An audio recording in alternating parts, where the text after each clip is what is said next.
Hello दोस्तों, स्वागत है आप सभी का एक बार फिर से। तो आज की इस क्लास में दोस्तों हम हरियाणा जीके के महत्वपूर्ण टॉपिक करेंगे, जहां से हर एक एग्ज़ाम के अंदर 5 से 6 क्वेश्चन जो है दोस्तों बार बार रिपीट होकर पूछे जा रहे हैं। तो ये जो टॉपिक है हम अलग से करेंगे दोस्तों। पीडीएफ जो प्रोवाइड की है दोस्तों एजुकेशन गुरुजी यूट्यूब चैनल ने, और अगर आपको दोस्तों हरियाणा के रिलेटेड कोई भी पीडीएफ चाहिए है तो मैं डिस्क्रिप्शन में आपको उसका लिंक दे दूँगा, आप वहाँ से जो पीडीएफ है ले सकते हैं, और लास्ट में मैं आपको इसके बारे में बता भी दूँगा दोस्तों। तो चलिए स्टार्ट करते हैं। तो देखिए दोस्तों, पानीपत की लड़ाइयाँ देखते हैं। यहाँ से जो है ग्राम सचिव के पेपर में भी आप अंदाज़ा लगाइए, यहाँ से पूछा गया था। तो हर एक एग्ज़ाम में पूछे जाते हैं। पानीपत की पहली लड़ाई 1526 में हुई थी बाबर और इब्राहिम लोदी के बीच में, जिसमें कि बाबर जीता था दोस्तों। कौन जीता था? बाबर। और बाबर जो था दोस्तों मुगल वंश का संस्थापक था, मुगल वंश का संस्थापक था। और ध्यान रखना दोस्तों, इब्राहिम लोदी जो था उसका मकबरा भी पूछे आपसे कहाँ पर है, तो इब्राहिम लोदी का जो मकबरा है दोस्तों वो पानीपत के अंदर ही है। कहाँ पर है दोस्तों? पानीपत के अंदर ही है। ये इब्राहिम लोदी के बारे में एक तथ्य और बताता हूँ दोस्तों। दिल्ली सल्तनत का एकमात्र शासक था इब्राहिम लोदी, जो कि युद्ध के दौरान मारा गया था। और ये कहाँ पर मारा गया था? पानीपत की लड़ाई में ये मारा गया था, इसलिए इसका मकबरा भी कहाँ पर है दोस्तों? पानीपत के अंदर है। एक क्वेश्चन आता है दोस्तों, काबुली बाग मस्जिद। काबुली बाग मस्जिद जो है वो भी बाबर ने बनवाई थी, ये भी कहाँ पर है? ये भी पानीपत के अंदर है, काबुली बाग मस्जिद, काबुली बाग मस्जिद। और इसी काबुली बाग मस्जिद के बाहर दोस्तों एक चबूतरा सा है, उस चबूतरे का निर्माण किसने करवाया था? बाबर के बेटे हुमायूं ने उसका निर्माण करवाया था। तो ये सारे जो फैक्ट है दोस्तों ये ध्यान रखने हैं आपको। पानीपत की दूसरी लड़ाई हेमू और अकबर के बीच में हुई, जिसमें कि अकबर जीता था। पानीपत की दूसरी लड़ाई कब हुई थी दोस्तों? आप सभी को पता होना चाहिए, 1556 में हुई थी, और हेमू और अकबर के बीच में हुई थी। देखिए, हेमू रेवाड़ी का शासक था और साथ ही साथ दिल्ली की गद्दी पर बैठने वाला अंतिम हिंदू शासक था। ये यहाँ से क्वेश्चन जरूर से ज़रूर पूछा जाता है दोस्तों, तो ध्यान रखना। हेमू कहाँ का शासक था? रेवाड़ी का शासक था, दिल्ली की गद्दी पर बैठने वाला अंतिम हिंदू शासक था। और पानीपत की जो दूसरी लड़ाई हुई थी दोस्तों, इसमें अकबर जो है वो खुद नहीं लड़ रहे थे, अकबर भी थे साथ में, लेकिन इनका जो नेतृत्व कर रहे थे, अकबर उस समय छोटे थे, तो बैरम खान के नेतृत्व में ये लड़ाई लड़ी जा रही थी। देखिए, अकबर का जन्म जो है 1542 में अमरकोट में हुआ, और पानीपत की दूसरी लड़ाई हेमू के साथ अकबर के सेनापति बैरम खां के बीच हुई थी। किसके बीच हुई थी दोस्तों? बैरम खां के बीच हुई थी, जिसमें कि अकबर जो है वो विजयी रहा था। पानीपत की तीसरी लड़ाई दोस्तों 1761 में मराठों और अफगानों के बीच में हुई थी, जिसमें कि अफगान जीते थे। देखिए, एचएसएससी ने एक क्वेश्चन पूछा था दोस्तों कि पानीपत की जो तीसरी लड़ाई थी वो मराठों और डैश के बीच में हुई थी, तो वहाँ पर जो है अहमद शाह अब्दाली नाम ना देकर उन्होंने वंश लिख दिया, तो यहाँ पर अफगान जीते थे। और अफगानों की तरफ से कौन था? अहमद शाह अब्दाली ने नेतृत्व किया था, जबकि मराठों का जो नेतृत्व था वो सरदार सदाशिवराव ने किया था, सदाशिवराव ने किया था। तो ये चीज़ें ध्यान रखनी है दोस्तों, मोस्ट इंपॉर्टेंट है ये टॉपिक। उसके बाद देखेंगे दोस्तों, ये पानीपत की 30 लड़ाइयाँ हो गई दोस्तों। 1857 की क्रांति देखते हैं। 1857 की क्रांति का नेतृत्व हिसार भट्टू से शहजादा मोहम्मद आजम ने किया। किसने? शहजादा मोहम्मद आजम ने। अभी जो भट्टू है वो फतेहाबाद में है। और हांसी से हुकमचंद ने किया दोस्तों। किसने? हुकमचंद ने। बनावली का विद्रोह। बनावली दोस्तों आप सभी को पता है हड़प्पा कालीन सभ्यता है, फतेहाबाद जिले के अंदर है दोस्तों। ये ध्यान रखना, बिल्कुल भी कंफ्यूज नहीं होना। जो नेशनल जीके होती है उसके अंदर ये बनावली को कई बार हिसार के अंदर दिखा देते हैं, लेकिन वास्तव में बनावली जो है वो फतेहाबाद के अंदर है। तो बनावली का विद्रोह 1835 में नेतृत्व किसने किया? गुलाब सिंह ने किया। किसने किया दोस्तों? गुलाब सिंह ने इस विद्रोह का नेतृत्व किया। हड़प्पा संस्कृति बनावली कहाँ पर है? ये फतेहाबाद के अंदर। यहाँ से क्या मिले? देखिए दोस्तों, बैलगाड़ी के पहिए, जो का साक्ष्य अग्निवेदियों के साक्ष्य बनावली से मिले हैं। और बनावली कहाँ पर है? फतेहाबाद के अंदर है। ध्यान रखना, 1835 में नेतृत्व जो है वो गुलाब सिंह ने किया था बनावली के विद्रोह का। उसके बाद दोस्तों राव तुलाराम जो है वो रेवाड़ी से 1857 की क्रांति का नेतृत्व किया था। तो रेवाड़ी से जो नेतृत्व किया था वो राव तुलाराम ने किया था। ये मोस्ट इंपॉर्टेंट क्वेश्चन है दोस्तों, बहुत बार पूछा जा चुका है एचएसएससी में। उसके बाद देखिए दोस्तों, जींद का विद्रोह कब हुआ था? 1814 में हुआ। जींद का विद्रोह कब हुआ? 1814 में, जिसका नेतृत्व प्रताप सिंह ने किया। किसने किया दोस्तों? प्रताप सिंह ने जिसका नेतृत्व किया। कैथल का विद्रोह कब हुआ था? कैथल का विद्रोह हुआ था दोस्तों 1843 में। 1843 में देखिए कैथल से 1857 की क्रांति के नेता गुलाब सिंह और सूरज कौर थी। कौन कौन थे दोस्तों? कैथल से 1857 की क्रांति के नेता गुलाब सिंह और सूरज कौर थी। तराइन त्रावड़ी का युद्ध दोस्तों, तराइन के 2 युद्ध हुए और ये दोनों युद्ध मोहम्मद गौरी और पृथ्वीराज चौहान के बीच हुए। देखिए, पहला युद्ध 1191 में हुआ जिसको कि पृथ्वीराज चौहान ने जीता, और दूसरा 1192 में हुआ जिसको कि मोहम्मद गौरी ने जीता। यहाँ पर ध्यान देने योग्य बात यह है कि पृथ्वीराज चौहान तृतीय को सिरसा से पकड़ा था। कहाँ से पकड़ा गया था? सिरसा से पकड़ा गया था। और ये तृतीय वर्ड जो है ये ध्यान रखना, ये कौन थे? पृथ्वीराज चौहान तृतीय।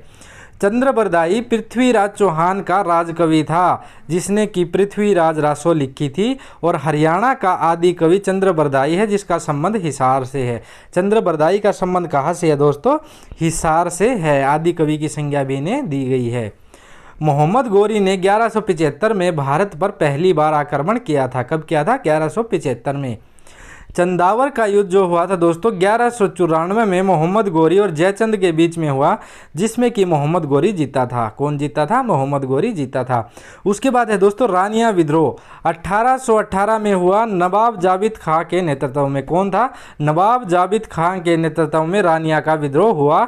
और ये रानिया जो कस्बा है दोस्तों ये कहाँ पर है? सभी को पता होना चाहिए, ये सिरसा जिले के अंदर है। यहाँ से भी ये क्वेश्चन पूछा जा चुका है।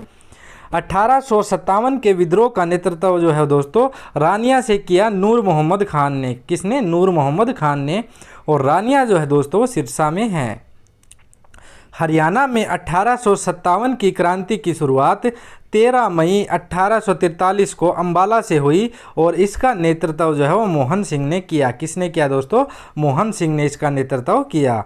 1857 की क्रांति का पानीपत से नेतृत्व इमाम अली कलंदर ने किया जो कि एक मौलवी थे। पानीपत से किसने किया दोस्तों? इमाम अली कलंदर ने, जो कि एक मौलवी थे। और 1857 की क्रांति का नेतृत्व मेवात से सदरुद्दीन ने किया था। किसने? सदरुद्दीन ने किया था। ये मोस्ट इंपॉर्टेंट है दोस्तों। 1857 की क्रांति का नेतृत्व सोनीपत से दोस्तों विरासत अली ने किया। गुरुग्राम से 1857 के विद्रोह का नेतृत्व देखिए पटौदी से किया अकबर अली ने, और फर्रुख नगर से किया अहमद अली ने। ये चीज़ें ध्यान रखनी है। अब देखिए दोस्तों चौधरी बंसीलाल विश्वविद्यालय 2014। चौधरी बंसीलाल का जन्म जो हुआ 26 अगस्त 1927 को गोलागढ़ गांव भिवानी में हुआ। कहाँ पर हुआ? भिवानी में। चौधरी बंसीलाल विश्वविद्यालय भी कहाँ पर है दोस्तों? भिवानी के अंदर है। ये हरियाणा के 3 बार मुख्यमंत्री रहे दोस्तों चौधरी बंसीलाल। 1968 से 75, 85 से 87 और 1996 से 99। हरियाणा विकास पार्टी के जन्मदाता कौन थे? चौधरी बंसीलाल। मृत्यु कहाँ पर हुई इनकी? 28 मार्च 2006 को इनकी मृत्यु हुई।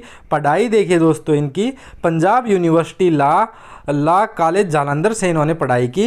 1991 में कांग्रेस से अलग होकर हरियाणा विकास पार्टी की स्थापना की इन्होंने। ये बहुत बार पूछा जाता है, इसीलिए यहाँ पर इंपॉर्टेंट टॉपिक इस क्लास के अंदर डाले गए हैं। देखिए शराबबंदी की इन्होंने 1 जुलाई 1996 को लागू व 1 अप्रैल 1998 को समाप्त की गई। तो ये चीज़ भी ध्यान रखना है दोस्तों। शराबबंदी भी किसने लागू की थी? चौधरी बंसीलाल ने। इनके उपनाम देखिए क्या है? हरियाणा का लौह पुरुष कहा जाता है। हरियाणा का निर्माता खास करके एक वर्ड मिलेगा आपको, आधुनिक हरियाणा का निर्माता किसे कहा जाता है? तो ये किसे कहा जाता है? चौधरी बंसीलाल को। नहरों का जन्मदाता भी इसको बंसीलाल जी को कहा जाता है। विकास पुरुष भी इनको ही कहा जाता है। 29 नवंबर 1970 तक प्रत्येक गांव में बिजली पहुंचाने का लक्ष्य रखा था। क्या था दोस्तों? इन्होंने 29 नवंबर 1970 तक प्रत्येक गांव में बिजली पहुंचाने का लक्ष्य रखा था।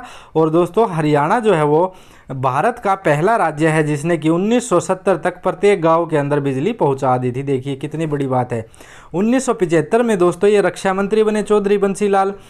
1984 में ये हरियाणा के परिवहन मंत्री बने और 1985 में ये भारत के रेल मंत्री बने। राज्यपाल विधानसभा सीट है। उसके बाद देखिए दोस्तों हेमू या हेमचंद्र रेवाड़ी का शासक था और दिल्ली की गद्दी पर बैठने वाला अंतिम हिंदू शासक था। लाला लाजपत राय देखते हैं, इनका संबंध हिसार से है। कहाँ पर? हिसार से है। 1886 में आर्य समाज की स्थापना हिसार में की। कहाँ पर? हिसार में की 1886 में। 1887 में हिसार में कांग्रेस की स्थापना की। कहाँ पर दोस्तों? हिसार में कांग्रेस की स्थापना की। 1888 में इन्होंने इलाहाबाद अधिवेशन में हिसार का नेतृत्व किया और 1892 में लाहौर अधिवेशन में हिसार का नेतृत्व किया। ये मोस्ट इंपॉर्टेंट है दोस्तों, याद रखने हैं। और लाला लाजपत राय को पंजाब केसरी भी कहा जाता है, पंजाब केसरी भी कहा जाता है। उसके बाद देखिए दोस्तों सूरदास का जन्म जो है वो 1478 में फरीदाबाद के सिही गांव में हुआ और 1580 में इनकी मृत्यु हुई। कब हुई? 1580 में इनकी मृत्यु हो गई। सूरदास जी जो थे वो अकबर के समकालीन थे। ये क्वेश्चन बहुत बार पूछा जाता है दोस्तों कि सूरदास जो है वो किसके समकालीन थे? अकबर के समकालीन थे।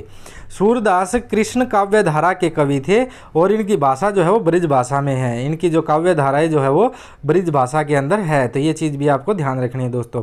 उसके बाद देखिए राजा नाहर सिंह को 23 सितंबर 1857 को घुड़साल में कैद करके 1 जनवरी 1858 को चांदनी चौक दिल्ली में फांसी दे दी गई। 1857 की क्रांति में फरीदाबाद से इनका, बल्लभगढ़ से इनका बहुत बड़ा योगदान था राजा नाहर सिंह का।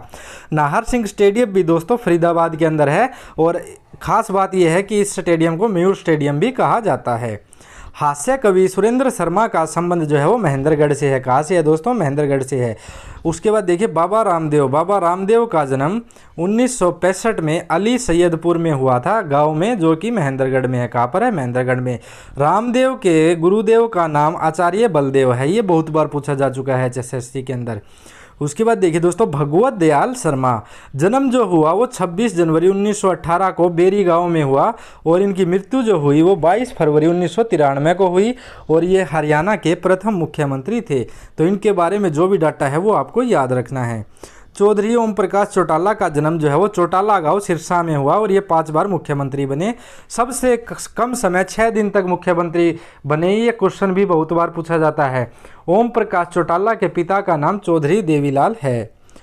उसके बाद देखिए दोस्तों हरियाणा की प्रमुख नदी, ये जो यमुना नदी है वो हरियाणा की 12मासी नदी है। बहुत बार पूछा जा चुका है HSSC में। और हरियाणा की प्रमुख नदी भी यमुना ही है, जो हिमाचल के यमुनोत्री नामक स्थान से निकलती है। यह राज्य में अम्बाला, कुरुक्षेत्र, करनाल, पानीपत, सोनीपत और फरीदाबाद जिलों से होती हुई बहती है और ये दोस्तों लगभग 320 किलोमीटर की यात्रा पूरी करती है। देखिए कई बार ऑप्शन में कुरुक्षेत्र नहीं मिलता, कई बार किसी बुक में कुरुक्षेत्र में भी दिखा रखा है, लेकिन बहुत सारी बुकों में कुरुक्षेत्र में नहीं दिखा रखा। तो ऑप्शन में अगर आपको बाकी सभी मिलते हैं और ये अम्बाला, करनाल और पानीपत, सोनीपत और फरीदाबाद के साथ कुरुक्षेत्र ऑप्शन मिलता है तो कुरुक्षेत्र में ना कर देना। लगभग 320 किलोमीटर की यात्रा पूरी करती है यमुना नदी तथा हसनपुर के पास उत्तर प्रदेश में प्रवेश कर जाती है। यह गंगा की सहायक नदी है जो प्रयागराज स्थान से गंगा में मिल जाती है। फैक्ट ध्यान रखने हैं। और प्रयागराज जो है दोस्तों इलाहाबाद का नया नाम है। प्रयागराज क्या है? इलाहाबाद का नया नाम है।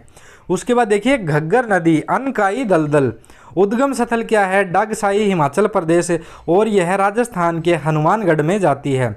घग्गर नदी पर ओटू बैराज है। ये दोस्तों इसमें ग्राम सचिव के अंदर पूछा गया था। TGT PGT जो टीचर के क्वेश्चन हुए थे वहाँ पर भी पूछा गया था कि ओटू जो बैराज है वो कहाँ पर है? घग्गर नदी के ऊपर है।